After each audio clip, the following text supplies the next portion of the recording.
Savitri silks చేనేత వస్త్రాల అద్భుత ప్రపంచం. సంప్రదాయం స్టైల్ ఒకే చోట. ఒక ప్రశ్న సూటిగా అడుగుతున్నాను. ప్రస్తుత ముఖ్యమంత్రి సీఎం రేవంత్ రెడ్డి మీద మీకు వాత్సల్యం బాగా వాత్సల్యం కాదు. ఆ! దాన్ని ఆయనకు నా మీద వాత్సల్యం, హ్మ్. నాకు కృతజ్ఞత చాలా ఎక్కువ ఉన్నట్టుంది. ఉంది. నిజమే మీరు చెప్పే మాట. ఎందుకు ఉంది అంటే ఆయన యొక్క ప్రవర్తన విధానమే. హ్మ్. ఆయన ప్రవర్తననే, ఆయన మాట్లాడే తీరు, ఆయన మమ్మల్ని గౌరవించే తీరు పట్ల నాకు గౌరవం ఉంది. అండ్ ఇక్కడ గత సంవత్సరం నుంచి ఒక విషయం మీద భిన్న వాదనలు వినిపిస్తున్నాయి. సినిమా పరిశ్రమకి గద్దర్ గారి కాంట్రిబ్యూషన్ ఏంటి? ఎంత? ఆయన పేరు పెట్టి అవార్డ్స్ కరెక్టేనా? అని మాట్లాడే వాయిస్‌లు కూడా కొన్ని ఉన్నాయి. వాళ్ళకి మీ సమాధానం ఏంటి? సినిమా పరిశ్రమకి నందికి ఉన్న సంబంధం ఏమి? హ్మ్. నంది శివుని గుడి ముందర ఉండేటువంటి ఒక విగ్రహం.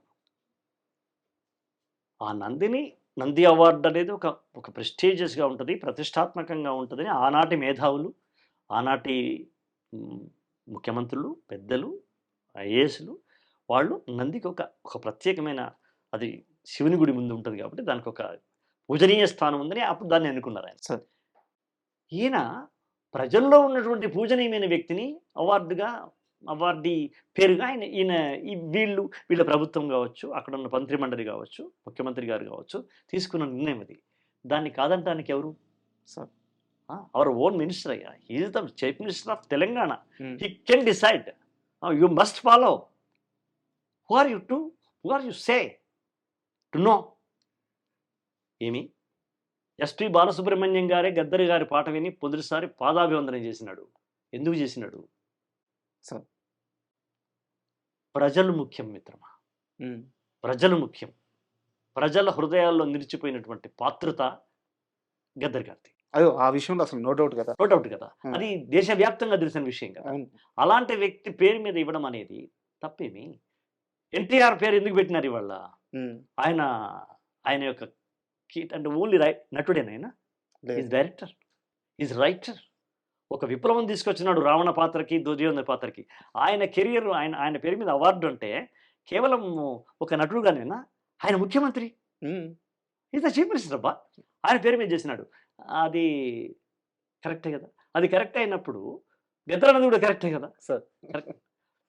రామారావు గారు అంటే తెలియని వాళ్ళు ఉండొచ్చు ఎక్కడన్నా, ఏ చీకటి అడవి లోపల, కానీ గద్దరన్న తెలియని వాళ్ళు లేరు ఇవాళ కదా. కాబట్టి ఆయనను తీసుకురావడం అనేది ప్రజల వేస్తున్న పీట అది. దాన్ని తీసుకోవడానికి చాలా పెద్ద సాహసోపేతమైన నిర్ణయం తీసుకునే అది ఉండాలి. అది ఆయనకుంది. మీరు చెప్తున్న వాటిల్లో సార్, అంటే ఒక కవికి ప్రస్తుత ముఖ్యమంత్రి గారు ఇచ్చే గౌరవం, అంటే ఒక జర్నలిస్టుగా కళ్ళు చెమర్చిన సంఘటన అందశ్రీ గారు చనిపోయినప్పుడు ఆ పాడే. నేను చెప్తాను దానికి నేను చెప్పాను, ఇదివరకు కూడా చెప్పాను, మళ్ళీ చెప్తాను. నేను భూమి మీద అంటున్నాను, భూమి మీద అలసాని పెద్దనకు గౌరవం ఇవ్వడానికి శ్రీకృష్ణదేవరాయలు పల్లకి మాత్రమే మోసినాడు.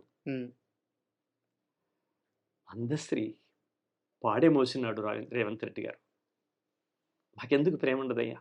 అందశ్రీ ఎవరయ్యా? పాట. అందశ్రీ అంటే ఈజ్ ద ఒక సింబల్ ఆఫ్ సాంగ్ కదా, సింబల్ ఆఫ్ లిరిక్ కదా, సింబల్ ఆఫ్ ఫోక్ సింగర్ కదా, symbol of common man expression కదా. ఆయన పాడే మోసినాడు, పాలు పోసినాడు. మీరు ఒకటి చెప్పండి నాకు, మీరు క్యూబా చరిత్ర చెప్తారా, రష్యా చెప్తారా, లేకపోతే చైనా చెప్తారా?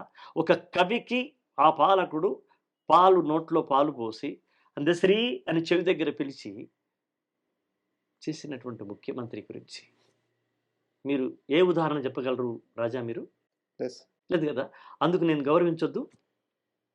అందశ్రీ అంటే ఎవరు? నాకు మరో రూపమే కదా. కోరటు వెంకన్నకు మరో రూపమే కదా. ఒక జయరాజుకు మరో రూపమే కదా అందశ్రీ. అంటే ఒక పాటకు నడుస్తున్న మానవాకారమే కదా. అది పార్థివ శరీరమైనప్పుడు పాలకుడు వచ్చి అది మోయడం అనేది హౌ వండర్ఫుల్.